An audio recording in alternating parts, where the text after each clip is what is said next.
नमस्कार दोस्तों, फिर से मौजूद है आपका दोस्त आपका होस्ट सोनू चौधरी। आज का जो हमारा वीडियो सेक्शन होगा वो होगा modern definition of organic compound. कल का जो वीडियो सेक्शन था वो था ऑर्गेनिक कंपाउंड को किस तरीके से अलग अलग थ्योरीज के माध्यम से डिस्कवर किया गया था, जिसमें हमने वाइटल फोर्स थ्योरी पढ़ी थी और किसके द्वारा दी गई थी, बर्जीलियस के द्वारा। फिर हमने वोलर सिंथेसिस की थी, पहला ऑर्गेनिक कंपाउंड किस तरीके से प्रिपेयर किया गया होगा।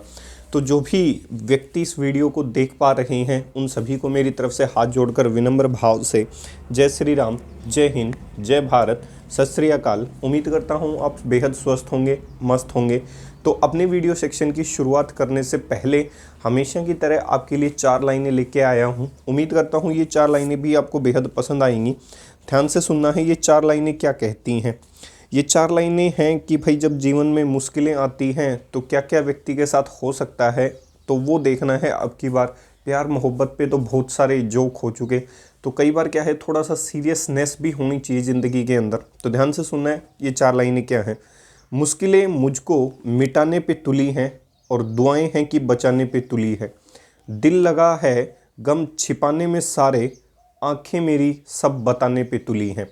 तो उम्मीद करता हूँ ये बेहद 4 लाइनें जो हैं वो बेहद इम्पोर्टेंट है, आपको समझ में आई होंगी। कह रहा है कि भाई जो मुश्किलें हैं वो मिटाने पे तुली हैं और जो दुआएं हैं लोगों की वो बचाने पे तुली हैं।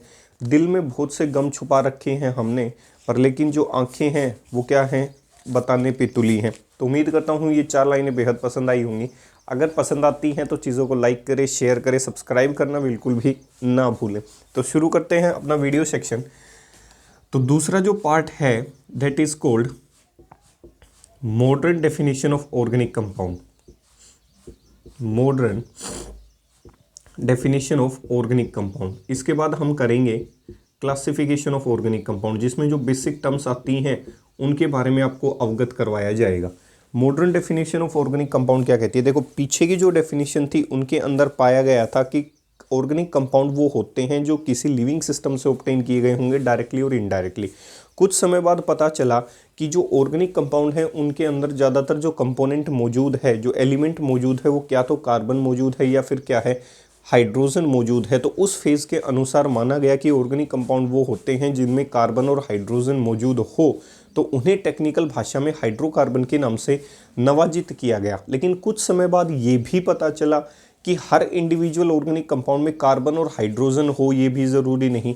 कई बार कार्बन हाइड्रोजन के साथ साथ कुछ एक हेट्रोएटम भी मौजूद होते हैं। हेट्रोएटम ऑर्गेनिक केमिस्ट्री में उसे कहा जाता है जो कार्बन और हाइड्रोजन के अलावा मौजूद हो, जैसे सल्फर हो गया, नाइट्रोजन हो गया, हेलोजन हो गया, फॉस्फोरस हो गया।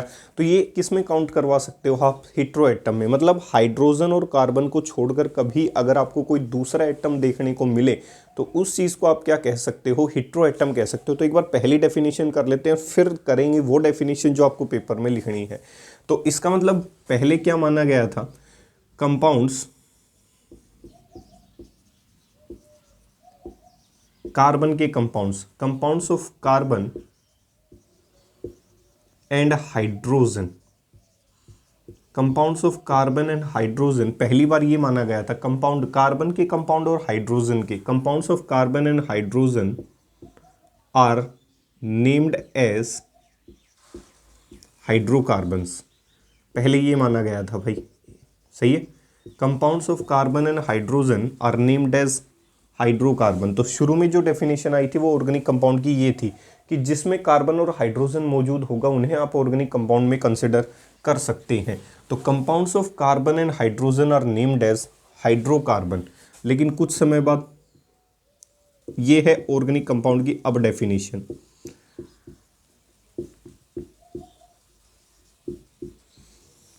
ये है new definition.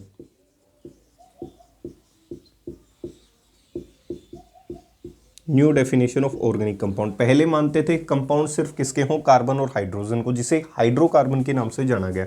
New definition of organic compound क्या कहती है, compounds of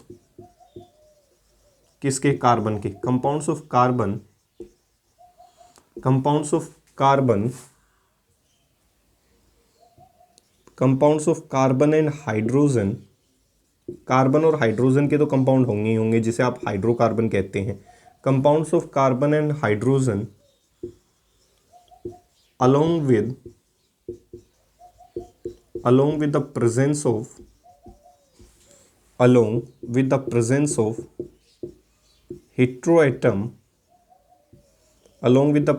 heteroatom such as nitrogen मौजूद हो सकता है आपने किसी हाइड्रोजन को हटा के क्या जोड़ दिया हो, नाइट्रोजन। हो सकता है किसी हाइड्रोजन को हटा के क्या जोड़ दिया हो, ऑक्सीजन। हो सकता है किसी हाइड्रोजन को हटा के आपने क्या जोड़ दिया हो, सल्फर। हो सकता है किसी हाइड्रोजन को हटा के आपने क्या जोड़ दिया हो, फॉस्फोरस।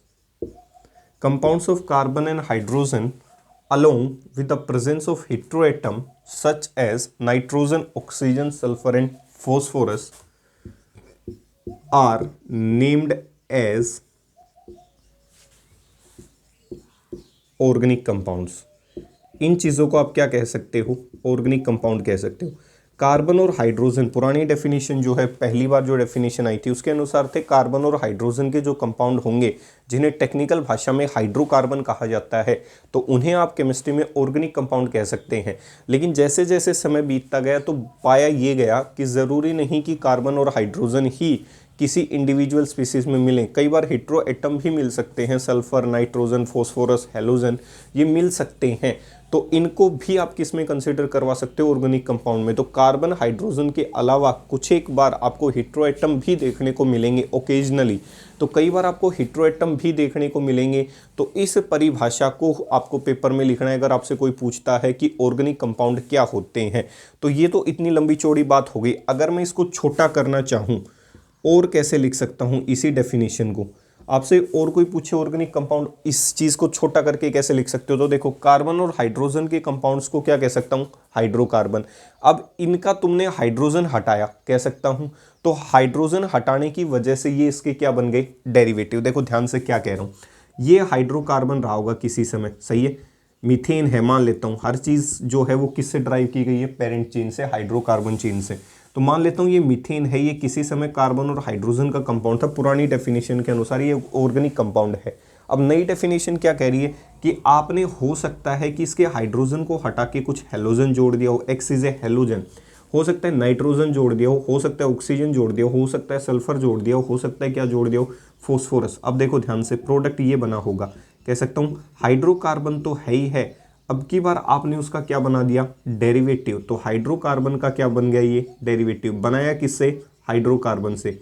डेरिवेटिव का मतलब होता है किसी चीज़ को ड्राइव करना इनिशियल फॉर्म से। तो आपने ड्राइव किससे किया, हाइड्रोकार्बन से। उसके हाइड्रोजन को हटा के क्या जोड़ दिया, हेलोजन। तो ये उसका क्या हुआ होगा, डेरिवेटिव। तो यहाँ से नई और क्या लिख सकते हो, इसी परिभाषा को छोटा करके हाइड्रोकार्बन और उसके डेरिवेटिव्स को आप केमिस्ट्री में क्या कह सकते हैं, ऑर्गेनिक कंपाउंड्स कह सकते हैं।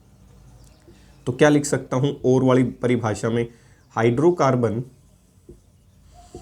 Hydrocarbons and their derivatives, hydrocarbon और उसके derivatives, hydrocarbons and their derivatives are known as organic compound. Hydrocarbon और उसके डेरिवेटिव्स को आप केमिस्ट्री में क्या कह सकते हो, छोटी परिभाषा में, बिल्कुल छोटा, short and sweet, hydrocarbons and their derivatives are known as organic compound. Hydrocarbon हो साथ साथ उसके डेरिवेटिव्स भी हों, उन्हें आप क्या कह सकते हो, ऑर्गेनिक कंपाउंड कह सकते हो। जैसे आप इसे क्या कह सकते हो भाई, इसे अगर मैं बात करूँ तो इसमें सिर्फ क्या मौजूद है, कार्बन और सिर्फ हाइड्रोजन मौजूद है। तो कह सकता हूँ ये ऑर्गेनिक कंपाउंड है, सही है। क्या है ये, ऑर्गेनिक कंपाउंड है, ठीक है। अगर मान लो मैं ऐसे दिखा देता हूं, ये कार्बन कार्बन की चेन रही होंगी, सही है, ध्यान से देखना है। अगर मान लो मैं इसे यहाँ क्या दिखा दूं, ऑक्सीजन दिखा दूं, ऐसे बना दूं, तो इसको भी मैं केमिस्ट्री में क्या कह सकता हूँ, देखो कार्बन 4 बॉन्ड बनाता है, यहाँ जो नहीं दिखा रहा, यहाँ जो पोजीशन 1 2 3, यहाँ हाइड्रोजन होता है, 1 2 3, यहाँ क्या मौजूद होता है, हाइड्रोजन। या फिर इसे आप ऐसे भी दिखा सकते हैं, जहाँ नहीं दिखाए जा रहे, जहाँ बॉन्ड पूरे नहीं हो पा रहे हैं, चौथा बॉन्ड नहीं दिखाया जा रहा है, इसका मतलब आपको मान के चलना है वो क्या रहा होगा, आपका हाइड्रोजन रहा होगा। तो ये भी हाइड्रोकार्बन के क्या है, डेरिवेटिव। देख सकते हो कार्बन है, इसमें क्या दिख रहे होंगे, हाइड्रोजन दिख रहे होंगे, ऐसे दिखा सकते हो चौथा बॉन्ड। ये रहा होगा चौथा, ये रहा होगा चौथा, ऑक्सीजन 2 ही बॉन्ड बनाता है, बना चुका, ये रहा होगा चौथा। तो कार्बन और हाइड्रोजन के साथ आपको क्या दिखा, हेटेरो एटम। तो ये भी एक प्रकार का क्या है, ऑर्गेनिक कंपाउंड है। और इस ऑर्गेनिक कंपाउंड का नाम क्या है, इसे फ्यूरान कहते हैं। इस ऑर्गेनिक कंपाउंड को क्या कहते हैं, ऑक्सीजन अगर हेटेरो एटम का काम कर रहा होगा तो आप कह सकते हो इसे फ्यूरान कह सकते हैं, कह सकता हूँ, सही है। Oxygen containing compound with 5 membered ring, आप बड़ी क्लासेस में पढ़ोगे, फ्यूरिनोज रिंग पढ़ते हुए नजर आओगे। फ्यूरिनोज मतलब 5 मेंबर्ड की रिंग होगी और उसमें ऑक्सीजन मौजूद रहा होगा, तो ये एक हेटेरो एटम है और ये भी एक प्रकार का क्या है, ऑर्गेनिक कंपाउंड है। तो कह सकता हूँ ये इसका डेरिवेटिव्स है, सही है। ऐसे ही यहाँ से भी बना सकता हूँ, ऐसे बीच में ऑक्सीजन लगा देता हूँ, ये ऐसे रहा होगा, किससे ड्राइव कर दिया, इसके एक हाइड्रोजन को हटा के मैंने ये बना दिया होगा, कह सकता हूँ इसे आप ऑक्सीरेन कह सकते हैं। तो ये सारे के सारे क्या हैं, उसके डेरिवेटिव्स हैं। ऐसे ही जो इम्पोर्टेंट हैं हेटेरो एटम वाले वो दिखा देता हूँ आपको ताकि अच्छा लगे। ऐसे कह सकता हूँ, इसे केमिस्ट्री में थायोफीन कहा जाता है। थायो का मतलब होता है सल्फर, सही है। किसी के पीछे अगर ऑर्गेनिक केमिस्ट्री में थायो शब्द जुड़ जाता है तो उसका मतलब होता है क्या, सल्फर। तो देख सकते हो हाइड्रोकार्बन्स भी हैं और उसके डेरिवेटिव्स भी हैं, उन्हें केमिस्ट्री में आप क्या कह सकते हो, ऑर्गेनिक कंपाउंड कह सकते हो। दूसरी बात, जिन ऑर्गेनिक कंपाउंड्स को पढ़ने के लिए साइंस की एक ब्रांच बनाई जाती है, जिनके अंदर इन सभी ऑर्गेनिक कंपाउंड का अध्ययन किया जाता है, उस ब्रांच को केमिस्ट्री के अंदर ऑर्गेनिक केमिस्ट्री के नाम से भी जाना जाता है। तो ये बेसिक इन्फॉर्मेशन ये भी होनी चाहिए। आपसे पूछ ले ऐसी कौन सी ब्रांच है जिसमें ये ऑर्गेनिक कंपाउंड का अध्ययन किया जा सकता है, तो वो ब्रांच है ऑर्गेनिक केमिस्ट्री, सही है। The branch of science, the branch of science that deals with the study of organic compound. और हाइड्रोकार्बन को आप HC लिख सकते हो। ऑर्गेनिक कंपाउंड क्या है, अभी अभी पढ़ाए हैं, हाइड्रोकार्बन और उसके डेरिवेटिव्स, शॉर्ट फॉर्म में लिख सकता हूँ ना, हाइड्रोकार्बन और उसके derivative. The branch of science that deals with the study of organic compound is called as organic chemistry. जो ब्रांच रिस्पॉन्सिबल होगी ऑर्गेनिक कंपाउंड के अध्ययन के लिए, उस ब्रांच को केमिस्ट्री के अंदर किस नाम से जाना जाता है, ऑर्गेनिक केमिस्ट्री के नाम से जाना जाता है। तो उम्मीद करता हूँ ये जो बेसिक टर्म्स हैं वो यहाँ तक क्या हो चुकी होंगी, क्लियर हो चुकी होंगी, ठीक है। डेफिनेशन किस तरीके से आई वो क्लियर हो गई। अब शुरू करते हैं क्लासिफिकेशन ऑफ ऑर्गेनिक कंपाउंड, कि ऑर्गेनिक कंपाउंड को आप किस किस तरीके से क्लासीफाई कर सकते हो। और इसके अंदर इंपॉर्टेंट चीज़ें हैं टर्म्स, जो टर्म्स आगे आपको काम आती हुई नजर आएंगी। तो देखो, सबसे पहले शुरू करते हैं क्लासिफिकेशन ऑफ ऑर्गेनिक कंपाउंड्स। तीसरा, classification of organic compound, organic compound का वर्गीकरण कैसे करें। आपके चलने वाली टर्म्स दिखा देता हूं। सबसे पहले टर्म चलेगी एसाइक्लिक। ए का मतलब होता है विदाउट, साइकिल मतलब जो साइकिल ना बनाते हो, एसाइक्लिक। या फिर इसे आप क्या कह सकते हो, एलिफेटिक, इंपॉर्टेंट शब्द हैं। या फिर आप इसे क्या कह सकते हो, ओपन चेन, कुछ भी कह सकते हो। Open chain organic compound, acyclic organic compound, aliphatic organic compound या ओपन चेन ऑर्गेनिक कंपाउंड। एक तरफ एसाइक्लिक होगा तो दूसरी तरफ क्या होगा, साइक्लिक या फिर closed organic compound, cyclic organic compound या क्लोज्ड ऑर्गेनिक कंपाउंड कह सकता हूं। एसाइक्लिक में जो साइकिल नहीं बनाते उसको भी आप फर्दर डिवाइड कर सकते हो, किसमें, सैचुरेटेड में और दूसरा अनसैचुरेटेड में, सही है। अनसैचुरेटेड भी दो हिस्सों में डिवाइड हो सकते हैं, अल्कीन और अल्काइन। सैचुरेटेड सिर्फ एक हिस्से में डिवाइड हो सकता है, डेट इज अल्कीन, ठीक है। फिर ये क्लोज वाले भी दो चीज़ों में डिवाइड होते हैं, होमोसाइक्लिक कह दो या कार्बोसाइक्लिक, फिर हेटेरोसाइक्लिक में। फिर होमोसाइक्लिक भी दो हिस्सों में डिवाइड होगा, एलिसाइक्लिक में, एरोमेटिक में। इतनी डिटेल एक्सप्लेनेशन ना तो आपकी कॉम्पिटिटिव एग्जाम में है ना आपके बोर्ड के लिए है। तो आपकी जो बोर्ड के लिए है वो सीधी एक्सप्लेनेशन बता देता हूँ। साइक्लिक में जो वर्ड्स आपको देखने को मिलेंगे, बीच की जो क्लासिफिकेशन है उसको क्या कर रहा हूँ, ख़त्म कर रहा हूँ। सही है। अब देखो ध्यान से, अगर आप देखना चाहें तो देख सकते हैं, एक बार लिखवा देता हूँ। होमोसाइक्लिक पढ़ना जितना है वो, या फिर उसे कार्बोसाइक्लिक के नाम से जाना जाता है। दूसरा होता है हीट्रो, अभी अभी पढ़ाया हीट्रो का मीनिंग। सही है। हीट्रो का मीनिंग कार्बन हाइड्रोजन के अलावा हीट्रो एटम्स मिलते हुए नजर आएंगे साइक्लिक चेन के अंदर। होमोसाइक्लिक आप फिर से डिवाइड कर सकते हो दो चीज़ों के अंदर, एलिसाइक्लिक, देखो ऊपर वाला था ए साइक्लिक, ये है एलिसाइक्लिक। एलिसाइक्लिक का मतलब होता है एक साइक्लिक ऑर्गेनिक कंपाउंड जिसकी प्रॉपर्टी किस जैसी मैच करना शुरू कर दे, किस जैसा कैरेक्टरिस्टिक्स दिखाना शुरू कर दे, एक साइक्लिक ऑर्गेनिक कंपाउंड जैसी, उस चीज़ को आप क्या कह सकते हो, एलिसाइक्लिक कह सकते हो। दूसरा, एलिसाइक्लिक के बाद आती है एरोमेटिक। एरोमेटिक का मतलब होता है जिसमें बेंजीन रिंग मौजूद हो। सही है। एक या एक से ज़्यादा बेंजीन रिंग, एक हो या एक से ज़्यादा बेंजीन रिंग आपस में जुड़ जाएं या फ्यूज़ हो जाएं, उस सिस्टम को आप क्या कह सकते हो, एरोमेटिक कह सकते हो। सही है। इस एलिसाइक्लिक की बात की जाए तो इसको भी फर्दर हम क्या कर सकते हैं, डिवाइड कर सकते हैं, किस में, सेचुरेटेड में और किस में, अनसेचुरेटेड में कह सकता हूँ। तो सेचुरेटेड में क्या पढ़ोगे, जो सिंगल बॉन्ड कंटेन करता और साइक्लिक कंपाउंड हो तो साइक्लोअल्कीन कह सकता हूँ। और यहाँ अनसेचुरेटेड में क्या पढ़ोगे, साइक्लोअल्कीन। सही है। साइक्लोअल्कीन या साइक्लोअल्काइन, बस शब्द जोड़ना है साइक्लो, बाकी काम वही है। सही है। हेट्रोसाइक्लिक भी दो हिस्सों के अंदर डिवाइड होता हुआ नजर आएगा, एरोमेटिक और नॉन एरोमेटिक सिस्टम के अंदर। इतनी चीज़ क्लियर हो गई होगी। सही है। इसको फर्दर डिवाइड कर देते हैं, किसमें, एरोमेटिक में। एरोमेटिक मतलब जिसमें बेंजीन रिंग होगी। और दूसरा किस में डिवाइड होगा, नॉन एरोमेटिक के अंदर। सही है। मतलब बेंजीनोइड और नॉन बेंजीनोइड सिस्टम के अंदर। तो इसमें कह सकता हूँ बेंजीनोइड, और ये कैसा रहा होगा, नॉन बेंजीनोइड। सही है। बेंजीनोइड सिस्टम और नॉन बेंजीनोइड सिस्टम। ठीक है। मतलब कह सकता हूँ एक आपकी बेंजीन रिंग वाला कंपाउंड होगा और एक ऐसा कंपाउंड होगा जिसमें बेंजीन रिंग मौजूद नहीं होगी। इसमें से हमें पढ़ना क्या क्या है, ये पढ़ना है, ये पढ़ना है, ये पढ़ना है, इनके बारे में पढ़ना है। सही है। फिर आपको ये टर्म समझाई जाएगी, फिर इनको एक्सप्लेन किया जाएगा और ये शब्द समझाया जाएगा कि ये चीज़ें हैं क्या।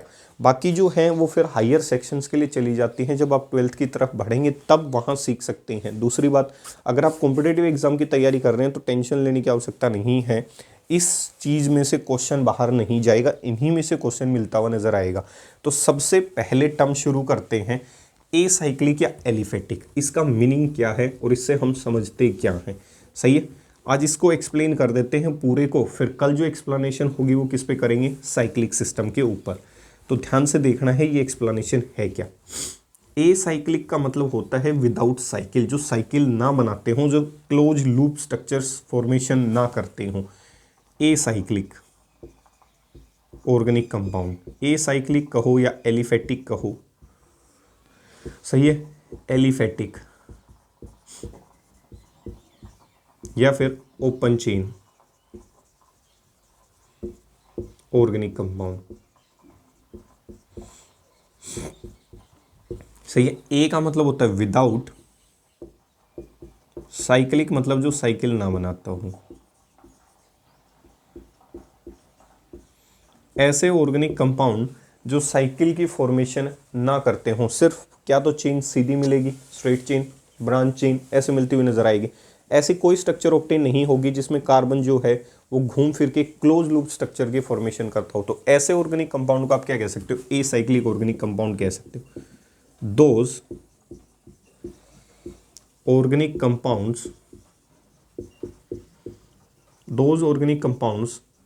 are said to be acyclic, which do not form cyclic structure, or contain cyclic structure, but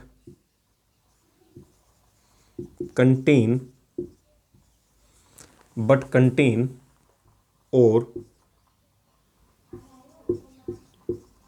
arranged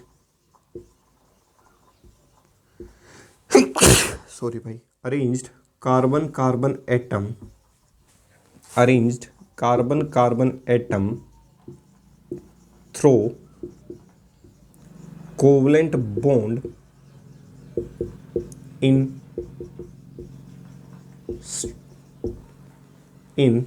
form of straight chain, in form of straight chain, branch chain, सही है, एक्सेट्रा। ऐसे ऑर्गेनिक कंपाउंड को आप acyclic कह सकते हो जो cyclic structure नहीं बनाते। अब साइक्लिक स्ट्रक्चर नहीं बनाएंगे तो उसमें कार्बन किस तरीके से अरेंज होंगे, बट कंटेन और अरेंज्ड कार्बन कार्बन एटम। लेकिन अगर साइकिल नहीं बनाते तो उस चीज़ को आप एसाइक्लिक कह सकते हो जिसमें carbon carbon atom covalent bond से जुड़े हों और जुड़ने के बाद वो क्या बनाते हों, और कार्बन कार्बन एटम क्या लिखवा दिया भाई ये, और arranged carbon carbon atom through covalent bond and form straight chain और ब्रांच्ड चेन ऑर्गेनिक कंपाउंड। सही है भाई, ऐसी चीज़ों को आप एसाइक्लिक कह सकते हो जिसमें साइक्लिक स्ट्रक्चर ना बनती हो। अब साइक्लिक स्ट्रक्चर नहीं बनेगी तो कुछ तो स्ट्रक्चर बनेगी, उस स्ट्रक्चर के अंदर कार्बन कार्बन जो है वो जुड़ता हुआ चला जाए। कैसे, क्या तो वो सीधा जुड़ता हुआ चला जाए। सही है भाई, कार्बन कार्बन चेन जरूर जुड़ेगी, कह सकता हूँ भाई साइक्लिक स्ट्रक्चर ना बने लेकिन स्ट्रक्चर तो बनेगी। ऐसे ऑर्गेनिक कंपाउंड को आप एसाइक्लिक कह सकते हैं जिसमें साइकिल की फॉर्मेशन ना होती हो लेकिन कार्बन कार्बन जो है वो अरेंज हो जाए। किस फॉर्म के अंदर, स्ट्रेट चेन की फॉर्म के अंदर कह सकता हूँ। दूसरी किस फॉर्म में अरेंज हो जाए, ब्रांच फॉर्म के अंदर, बस वो साइक्लिक लूप की फॉर्मेशन ना करता हो। ऐसे ऑर्गेनिक कंपाउंड को केमिस्ट्री में आप क्या कह सकते हो, एसाइक्लिक ऑर्गेनिक कंपाउंड कह सकते हो या ओपन चेन ऑर्गेनिक कंपाउंड कह सकते हो। उदाहरण के लिए मान लेता हूँ, ऐसे दिखा दूँ, CH3 CH2 CH2, ऐसे ऑर्गेनिक कंपाउंड को आप एलिफेटिक भी कह सकते हो। ऐसे ऑर्गेनिक कंपाउंड जिसमें साइक्लिक सिस्टम ना बनता हो, जिसमें कार्बन कार्बन चेन अरेंज होके एक स्ट्रेट चेन ऑर्गेनिक कंपाउंड बनाती हो या ब्रांच चेन ऑर्गेनिक कंपाउंड बनाती हो, उस चीज़ को आप केमिस्ट्री में क्या कह सकते हो, एसाइक्लिक ऑर्गेनिक कंपाउंड कह सकते हो। तो ऊपर वाली स्ट्रेट चेन है और नीचे वाली क्या दिख रही है, ब्रांच्ड चेन। कह सकता हूँ ये तो क्या है, स्ट्रेट चेन, और नीचे वाली क्या दिख रही है, ब्रांच चेन। कह सकता हूँ ऊपर वाली स्ट्रेट चेन है और नीचे वाली क्या है, ब्रांच चेन। तो ऐसे ऑर्गेनिक कंपाउंड जिसमें कार्बन कार्बन जुड़ जाए आपस में कोवलेंट बॉन्ड के माध्यम से और जुड़ने के बाद एक स्ट्रेट चेन बनाता हो या एक ब्रांच चेन की फॉर्मेशन करता हो, ऐसे ऑर्गेनिक कंपाउंड को आप क्या कह सकते हो, एसाइक्लिक या एलिफेटिक या ओपन चेन ऑर्गेनिक कंपाउंड कह सकते हो। अब देखो, चलो ये तो समझ में आ रहा है कि ओपन चेन और एसाइक्लिक का मीनिंग। एलिफेटिक का मीनिंग क्या है, एलिफेटोस, सही है, शब्द से आया है जिसका मतलब होता है फैट। सही है, एली का मतलब हो गया क्या, एलिफेटोस शब्द से मिलके आया है, तो फैट ऑफ एनिमल। पहले माना जाता था कि जो एलिफेटिक कंपाउंड्स हैं वो जर्नली किससे ऑब्टेन किए जा सकते थे, एनिमल के जो फैट होते थे उनसे इनको क्या किया जा सकता था, ऑब्टेन किया जा सकता था।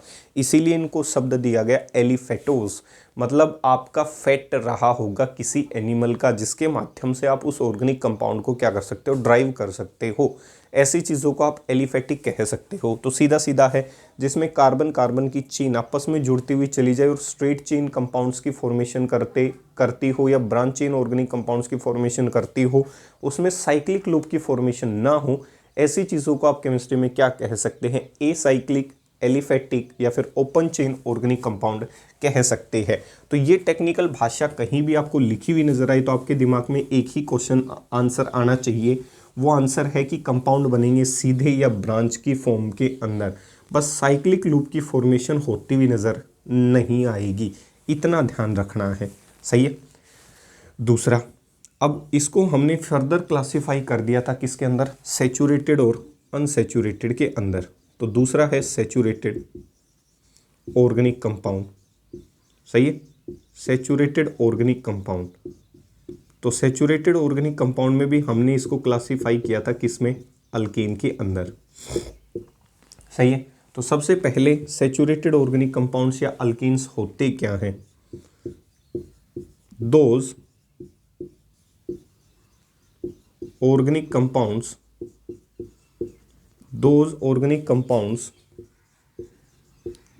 which contain those organic compounds which contain carbon carbon, those organic compound which contain carbon carbon, carbon hydrogen, those organic compound which contain carbon carbon, carbon hydrogen,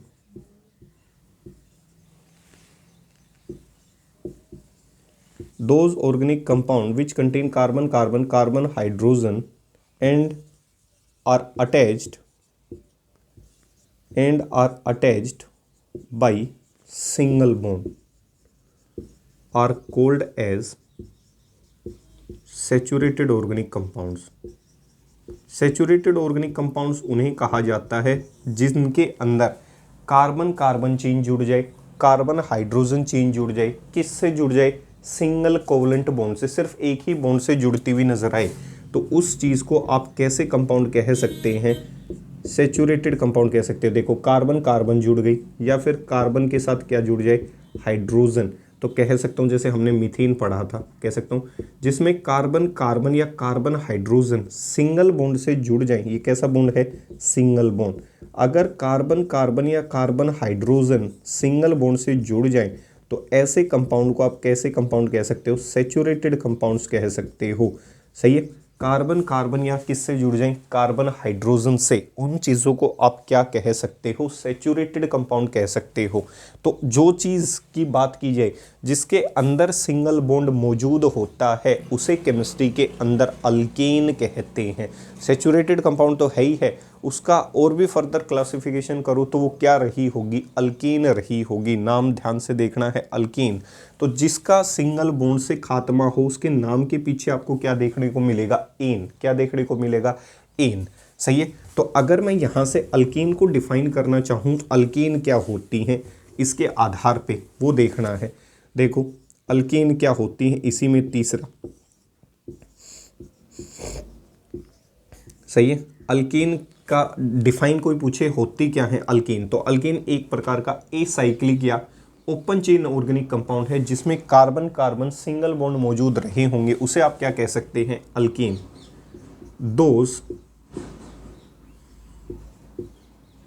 those acyclic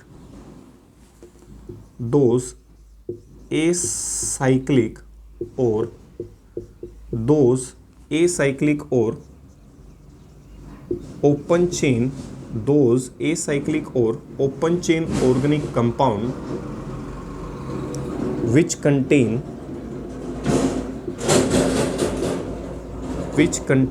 carbon carbon single bond, which contain carbon carbon single covalent bond, ऐसी चीज़ों को आप alkane कह सकते हैं जिनके अंदर carbon carbon के बीच में सिंगल बॉन्ड मौजूद हो, उसे आप अल्केन कह सकते हैं। सैचुरेटेड तो है ही है, साथ साथ इन्हें अगर टेक्निकल भाषा में सैचुरेटेड को भी फर्दर क्लासिफाई करना पड़ा तो डेट इज कॉल्ड अल्केन। तो अल्केन वो ऑर्गेनिक कंपाउंड होता है जो एसाइक्लिक रहा होगा, कार्बन कार्बन के बीच में सिंगल बॉन्ड से जुड़ा रहा होगा, उस चीज़ को आप अल्केन कह सकते हैं। दूसरा इंपॉर्टेंट चीज़ ये है कि जर्नल फॉर्मूला पूछ लेता है कई बार अल्केन का, तो जर्नल फॉर्मूला ऑफ अल्केन क्या है वो देखना है ध्यान से। जर्नल फॉर्मूला ऑफ अल्केन है CnH2n+2। आए हुए क्वेश्चन है, जर्नल फॉर्मूला ऑफ अल्केन होता है CnH2n+2। तीसरा पॉइंट, ऑपरेट कैसे करेगा, जैसे मैं आपको दिखा देता हूँ कुछ एक एग्जांपल। मान लेता हूँ CH4 दे रखा है, आपसे पूछेगा CH4 क्या है, अल्केन है, अल्कीन है या अल्काइन, तो ऐसे क्वेश्चन आपको पूछेगा। आपसे पूछ ले कि जी ये प्रोडक्ट आपका रहा होगा C2H6, ये क्या है, सही है, इसके बारे में भी पूछ सकता है। आपसे पूछे C3H8 क्या है, सही है, आपसे पूछे C6H14 क्या है, तो आपको ये आइडेंटिफाई करना पड़ेगा कि ये अल्केन है, अल्कीन है या अल्काइन है। तो देखो N का मतलब होता है यहाँ पे रखी जाने वाली संख्या, नंबर ऑफ कार्बन एटम को यहाँ पे पुट करके देखना है। हर फॉर्मूले में पुटिंग करनी है, पुट करने के बाद अगर यही फॉर्मूले रिपीट हो जाते हैं तो वो उसी का जर्नल फॉर्मूला रहा होगा। देखो यहाँ से N की बात करें तो N यहाँ का नंबर ऑफ कार्बन एटम कितना रखूँ, 1। जैसे ही आपने यहाँ 1 रखा होगा तो ये 1, इसको जब 1 से मल्टीप्लाई किया होगा 2 कह सकता हूँ, 2 1 जा 2, 2 + 2 कितने हो गए 4। एक कार्बन हो और आपकी n की वैल्यू कितनी रखी है आपने, 2 कह सकता, सॉरी 1 रखी होगी, टोटल वैल्यू कितनी 4, यहाँ n की वैल्यू कितनी रखी 2। जैसे ही आपने n की वैल्यू 2 रखी ये फॉर्मूला क्या हो जाएगा, सेटिस्फाई। जैसे ही आपने n की वैल्यू क्या रखी 3, जैसे यहाँ 3 रखोगे C3, जैसे यहाँ 3 रखोगे 2 गुणा 3 प्लस क्या हो जाएगी 2, फॉर्मूला देखो C3, 3 2 6 और 2 8, सेटिस्फाई। तो कह सकता हूँ ये अल्केन रही होगी। 6 रख के देख लो n की वैल्यू क्या रही होगी 6, कार्बन की वैल्यू देखो सीधी रख दो, जैसे ही रखोगे तो C6H2 इंटू 6 प्लस क्या रहा होगा 2 C6H क्या रहा होगा 14। कह सकता हूं यहां तक ये चीज क्या हो गई होगी क्लियर। तो इस तरीके से आप इस चीज को क्या कर सकते हो, आइडेंटिफाई कर सकते हो। ये ध्यान रखना है, इंपॉर्टेंट सेक्शन है ये फॉर्मूले बड़े ही इंपॉर्टेंट हैं। दूसरी इंपॉर्टेंट चीज क्या है कि स्ट्रक्चर्स भी ड्रॉ करनी आएंगी, उनके लिए भी अलग से सेक्शन लेके आएंगे कि अलग अलग प्रकार की स्ट्रक्चर्स को ड्रॉ करने के लिए कौन कौन से मेथड्स होते हैं। बॉन्ड लाइन नोटेशन मेथड होता है, ग्राफिकल या डिस्प्लेड मेथड होता है, स्ट्रक्चरल मेथड होता है, या फिर कंडेंस्ड मेथड होता है। वो सारे मेथड्स आपको क्या किए जाएंगे, सिखाए जाएंगे। तो फिलहाल आपको ये देखना है कि अल्केन रही होगी वो जिसमें सैचुरेटेड सिंगल बॉन्ड मौजूद रहे होंगे, उस चीज़ को आप अल्केन कह सकते हैं। चौथा पॉइंट, अल्केन का जो दूसरा नाम है कई बार वो भी देखने को मिलता है। Alkane is also named as paraffins. Alkanes को पैराफिन्स के नाम से भी जाना जाता है। पैरा का मतलब होता है लो, अफिन्स का मतलब होता है किसी के प्रति लगाव, मतलब एफिनिटी, किसी चीज के प्रति लो एफिनिटी हो, किसी के प्रति कम लगाव हो। अब देखो साधारण भाषा से समझा देता हूँ। मान लो आपको किसी के प्रति कम लगाव है, मतलब कम इंटरेस्ट है किसी के प्रति, तो आप उसकी बातों को क्या नहीं देते, ज़्यादा गौर नहीं देते। क्यों? आपका उसके प्रति लगाव कम है। अब लगाव कम होने का मतलब आपकी जो इंटरेक्शन है, आपकी जो रिएक्टिविटी है, आपका जो इंटरेस्ट है उस व्यक्ति के प्रति क्या है, ना के बराबर है। तो अफिन्स का मतलब होता है एफिनिटी। अब किसकी एफिनिटी? भाई केमिकल रिएक्शंस पढ़ रहे हैं, ऑर्गेनिक रिएक्शंस पढ़ रहे हैं, तो रिएक्शन की ही बात होगी। अगर एफिनिटी कम है किसकी, रिएक्टिविटी की टुवर्ड्स, भाई ऐसी स्पीसीज को आप क्या कह सकते हैं, पैराफिन्स, जिनकी रिएक्टिविटी बहुत ही क्या रही होगी, कम रही होगी। और अल्केन की रिएक्टिविटी सबसे कम होती है ऑर्गेनिक कंपाउंड में। ये बिल्कुल भी इंटरेस्ट नहीं दिखाता किसी रासायनिक अभिक्रिया को जल्दी से करवाने के लिए, इसीलिए इसे क्या कहा जाता है, पैराफिन्स। तो इन्हें पैराफिन्स क्यों कहा जाता है? Alkanes are called as paraffins.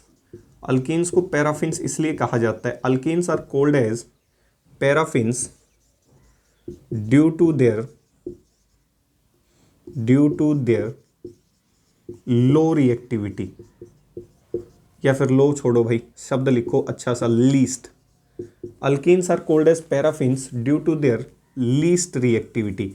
इनकी रिएक्टिविटी कम होने की बजाय, ना के बराबर रिएक्शन दिखाने की बजाय, अल्केन्स को आप क्या कह सकते हैं, पैराफिन्स कह सकते हैं। दिमाग में डाल लो, अल्केन की रिएक्टिविटी सबसे कम होती है किसी भी ऑर्गेनिक कंपाउंड के साथ, किसी भी इंडिविजुअल स्पीसीज के साथ ये जल्दी से रिएक्शन दिखाना पसंद नहीं करता। और जिनकी रिएक्टिविटी सबसे कम हो उनको पैराफिन्स के नाम से जाना जाता है। जिनकी रिएक्टिविटी ना के बराबर हो, जो किसी में इंटरेस्ट ना दिखा रहा हो, उस चीज़ को आप क्या कह सकते हो, पैराफिन्स कह सकते हो। इसका मतलब ये वो व्यक्ति है जिसे पढ़ाई से मतलब है, अपने सपने पूरे करने से मतलब है, जिसकी रिएक्टिविटी प्यार के प्रति शून्य है, किसी प्रकार का कोई आपका डेविएशन नहीं है, उसको कोई फर्क नहीं पड़ता कौन आ रहा है, कौन नायक है, कौन नायिका है, उसका काम है सिर्फ स्टडी करना और अपने जीवन में आगे बढ़ जाना। तो उस चीज़ को आप क्या कह सकते हो, पैराफिन्स कह सकते हो। तो उम्मीद करता हूँ यहाँ तक ये चीज़ क्या हो गई होगी, क्लियर हो गई होगी। यहाँ तक कोई डाउट नहीं होना चाहिए मेरे भाई, सही है। इतनी चीज़ क्लियर हो गई कि किस तरीके से आप इनको क्या कर सकते हो, दिखा सकते हो, ठीक है। अब देखो अगली जो टर्म थी इसके अंदर, डेट इज कॉल्ड अल्कीन। दूसरी टर्म क्या थी, अल्कीन, सही है। तो ऐसे ऑर्गेनिक कंपाउंड को आप अल्कीन कह सकते हो। इनके नाम के पीछे हमेशा मिलेगा इन, तो ऐसे ऑर्गेनिक कंपाउंड जिनके अंदर मल्टीपल बॉन्ड्स मौजूद रहे होंगे, पहले उस चीज़ को प्रूव कर देते हैं जहाँ से हम इसको लेके आए थे। लेके कहाँ से आए थे? अनसेचुरेटेड से। सेचुरेटेड में हमने पढ़ा अल्केन, अनसेचुरेटेड में क्या पढ़ लेते हैं? अल्कीन और अल्काइन। तो अनसेचुरेटेड ऑर्गेनिक कंपाउंड आपसे पूछे क्या होते हैं? Unsaturated organic compound. तो ऐसे ऑर्गेनिक कंपाउंड को आप अनसेचुरेटेड कह सकते हैं जिसमें मल्टीपल बॉन्ड मौजूद हों। मल्टीपल बॉन्ड मतलब क्या तो डबल बॉन्ड होगा या फिर क्या होगा? ट्रिपल बॉन्ड मौजूद होगा। उस चीज़ को आप अनसेचुरेटेड ऑर्गेनिक कंपाउंड कह सकते हैं। सही है, यहाँ तक ये चीज़ क्लियर हो गई होगी। तो अनसेचुरेटेड ऑर्गेनिक कंपाउंड्स क्या होते हैं वो देख लो भाई।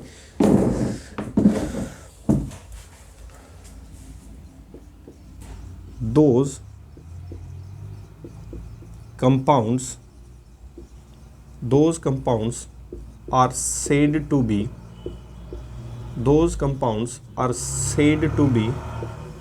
unsaturated, which contains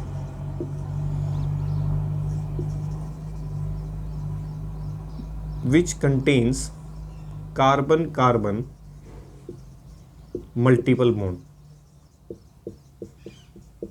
which contain carbon, या फिर ऐसे लिख लो which contains multiple bond।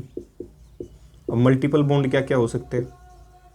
Double bond भी हो सकता है। which contains multiple bonds, double bond हो या फिर चाहे क्या हो? Triple bond.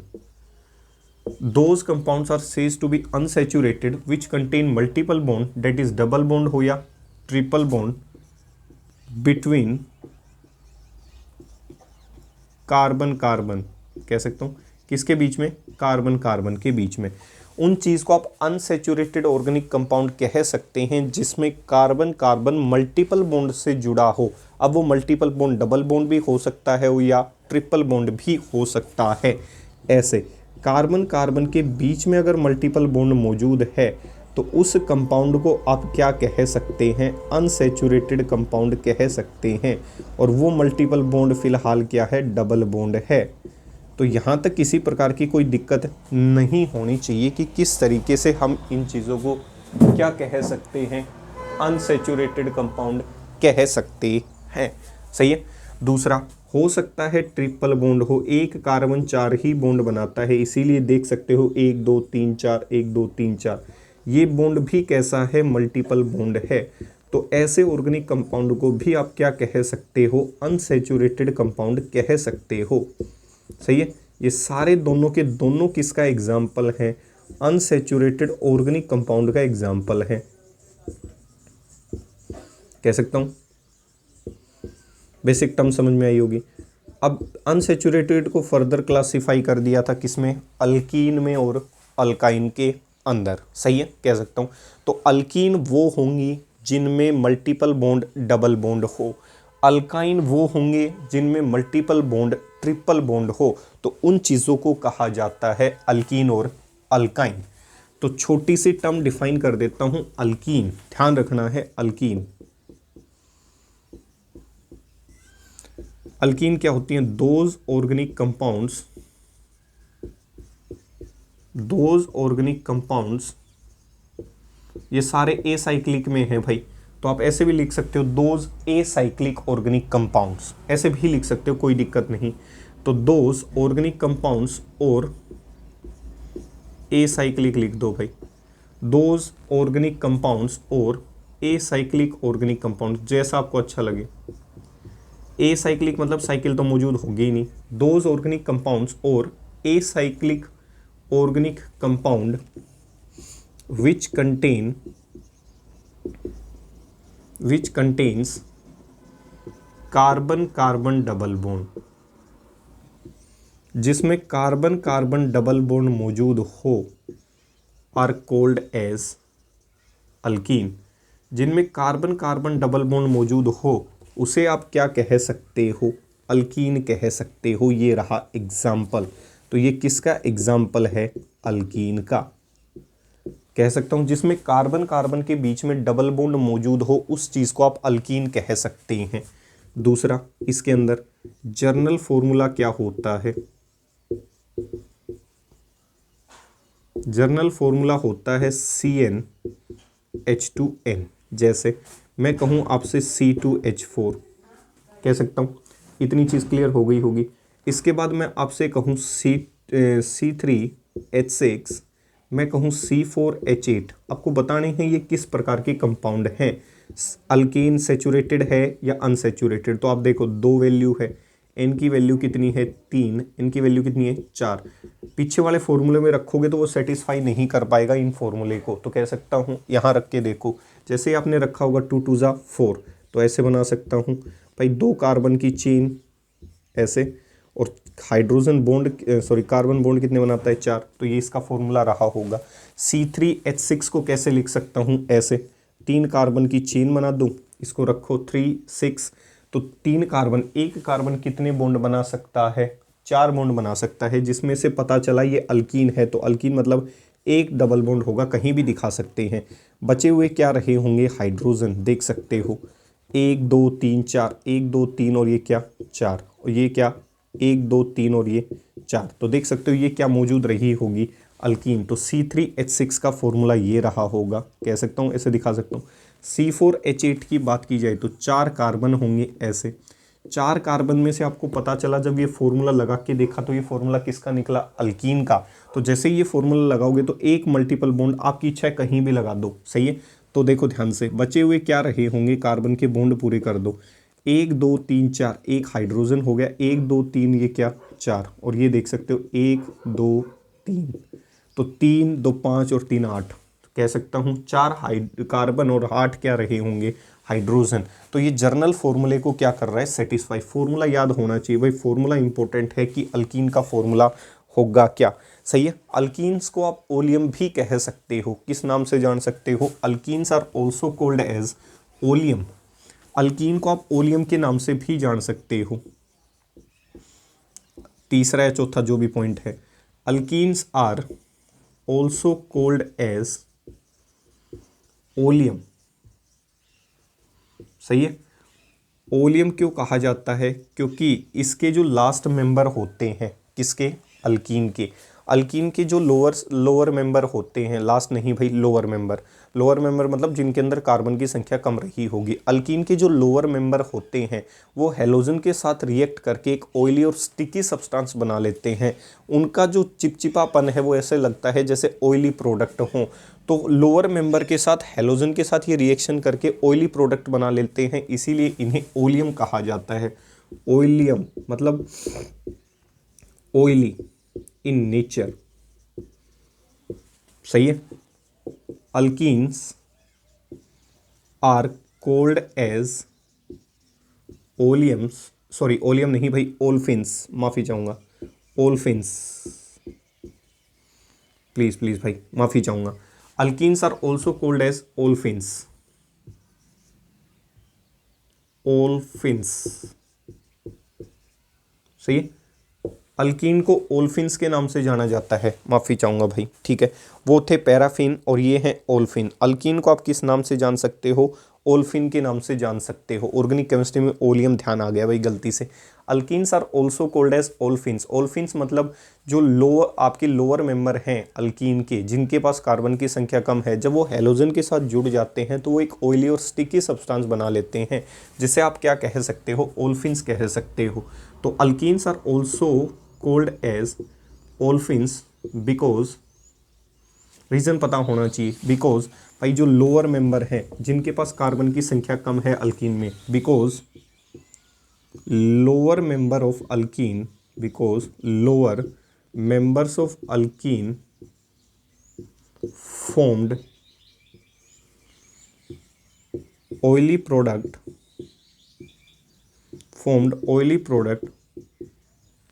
with halogens. Alkenes are also called as olefins because lower member of alkene forms oily product with halogen. Alkyne जो है, अल्कीन के जो लोअर मेंबर हैं, किधर लिख दिया, अल्कीन के जो लोअर मेंबर हैं, ऐसी अल्कीन जिनके पास कार्बन की संख्या कम है, जब वो हेलोजन के साथ रिएक्शन करती हैं तो वो जो प्रोडक्ट बनाती हैं वो ऑयली प्रोडक्ट होते हैं। ऐसी रिएक्शंस को आप क्या कह सकते हो, अल्कीन्स कह सकते हो। सही है, इतनी चीज़ क्लियर हो गई होगी। ठीक है। लास्ट है alkyne.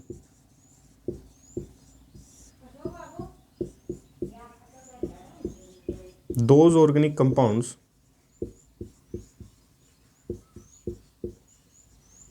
which contain carbon carbon triple bond,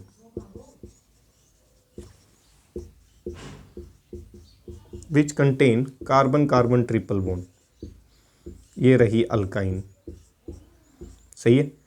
इस चीज को आप क्या कह सकते हो, अल्काइन। जिसमें कार्बन कार्बन के बीच में ट्रिपल बॉन्ड मौजूद हो उस चीज को आप अल्काइन कह सकते हैं। जर्नल फॉर्मूला, रिएक्टिविटी इनकी कल करेंगे भाई। जर्नल फॉर्मूला होता है CnH2n-2। सही है। जैसे मैं आपसे कहूँ C2H2, सही है। मैं पूछूँ ये क्या है तो रख के देखो, इनकी वैल्यू कितनी है, 2 रखो, 2 रखोगे 2-2 कह सकता हूँ। तो ये किसका फॉर्मूला रहा होगा, ऐसे दिखा दूँ, इसे पीछे भी पढ़ाया था, इसे एसिटिलीन कहा जाता है। क्या कहा जाता है, एसिटिलीन। सही है। इस चीज़ से 3 रखोगे तो फॉर्मूला क्या बनेगा, देखो यहाँ 3 रखो, 3 2 जा 6, तो 6 में से 2 गई 4, तो बनाओगे कैसे, 3 कार्बन, जिसमें से एक ट्रिपल बॉन्ड। पता कैसे चला, फॉर्मूला लगा के देखोगे तब पता चलेगा। 3 और 1 4, 1 2 3 और 1 4, तो कह सकता हूँ ये इसके क्या रहे होंगे, फॉर्मूले रहे होंगे, अल्काइन रहे होंगे। तो इतनी चीज़ क्लियर हो गई होगी कि अल्काइन जो है वो इस तरीके से डेजिग्नेट की जा सकती है। ठीक है। ये बिल्कुल बेसिक इन्फॉर्मेशन थी किसकी, एसाइक्लिक ऑर्गेनिक कंपाउंड्स की, जिसमें हमने डिवाइड किया सैचुरेटेड और अनसैचुरेटेड। उसमें भी हमने डिवाइड किया सैचुरेटेड में अल्कीन, अनसैचुरेटेड में अल्कीन और अल्काइन। तो मिलते हैं अगले सेक्शन में, जो बचा हुआ पार्ट है उसको एक्सप्लेन करने के लिए। जाने से पहले हमेशा की तरह आपके लिए 4 लाइनें पेश कर देता हूँ, ध्यान से सुनना है। वो 4 लाइनें क्या कहती हैं, मत रख हमसे वफा की उम्मीद ए सनम, हमने हर दम बेवफाई पाई है। मत ढूंढ हमारे जिस्म पे जख्म के निशान, हमने हर चोट दिल पे खाई है। तो उम्मीद करता हूँ ये पैगाम प्यार मोहब्बत वालों के लिए, क्योंकि उनको हर चोट दिल पे लगती है। तो मिलते हैं अगले वीडियो सेक्शन में उसी जोश के साथ, उसी एनर्जी के साथ। तब तक के लिए आपका दोस्त आपसे विदा लेना चाहेगा। जय हिंद, जय भारत।